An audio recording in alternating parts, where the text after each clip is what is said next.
Dictation start होगी 5 second बाद।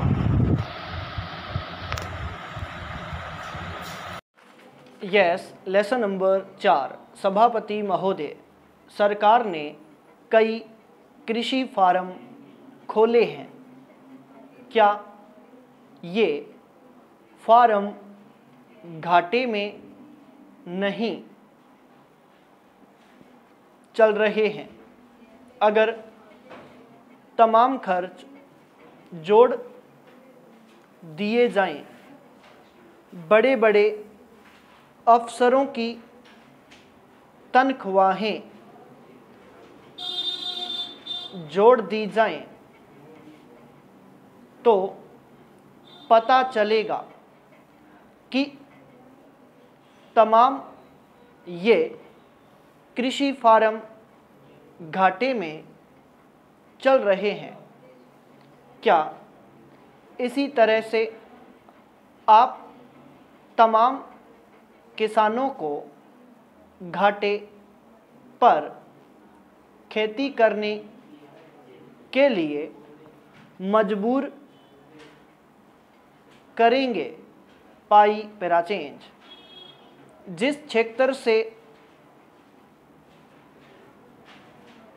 मैं आता हूँ, वहाँ एक पुल बना है। मैंने 10 वर्ष तक अपनी असेंबली में इस पुल के लिए कोशिश की है। जिस दिन से मैं यहाँ आया हूँ, बराबर उसकी चर्चा करता आ रहा हूँ, बराबर कोशिश कर रहा हूँ। मैं कहता हूँ कि गंगा पर वह पुल बने। उस पुल को बनाने का आश्वासन भी मिला था। एक पर्सन के लिखित उत्तर में यह जवाब दिया गया था। यह कहा गया था कि इसको हाथ में लिया जाएगा। अब मालूम हुआ है कि उस स्कीम को उठाकर ताक पर रख दिया गया है और यह पुल नहीं बनेगा। इन लोगों ने क्या कसूर किया है, यह मैं आपसे जानना चाहता हूँ। हमारे क्षेत्र के लोगों ने पाकिस्तान की लड़ाई में सरकार को हर तरह का सहयोग दिया था, हर तरह की सहायता दी थी। हमारे यहाँ के नौजवान भी मोर्चे पर जाकर डटे। जिस समय पाकिस्तान के साथ हमारा युद्ध चल रहा था, तो कहीं कोई बात नहीं थी, अन्न की कमी कहीं नहीं थी। अन्न की कमी भी हमारे विरोधी साथी पैदा करते हैं,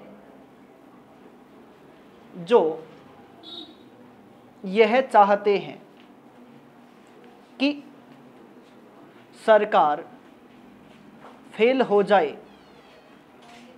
ये लोग जो कहते हैं उसको आप समझें, एक तरफ तो हमारे मित्र की बात है जो देश के बड़े बड़े शहरों में दंगे करवाते हैं, दूसरी तरफ हम हैं जो कि इनकी बातों को नहीं समझ पाते। इनको तमाम वे लोग मिल जाते हैं जो बेकार होते हैं या जो दंगे करवाते हैं। इसलिए सरकार का इन तमाम चीज़ों की तरफ ध्यान जाना चाहिए और उसको सोचना चाहिए कि क्या तरीका इन सब से बचने का हो सकता है।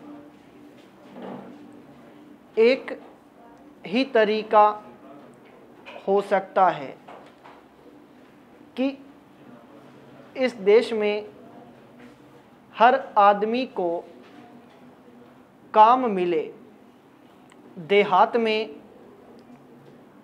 लोगों को करने के लिए काम मिले और खादी कमीशन की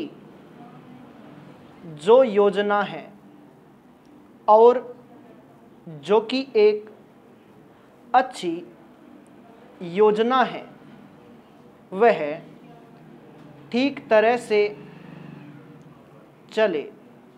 सौभाग्य से मैं ऐसे संगठन से संबंध रखता हूँ जिसने स्वाधीन भारत से पूर्व अंग्रेजी राज्य के समय में इस कार्य को अपने हाथों में लिया था।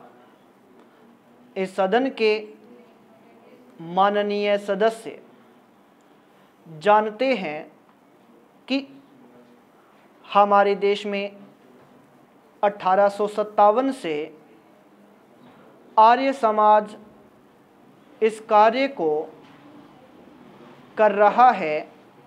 स्टॉप।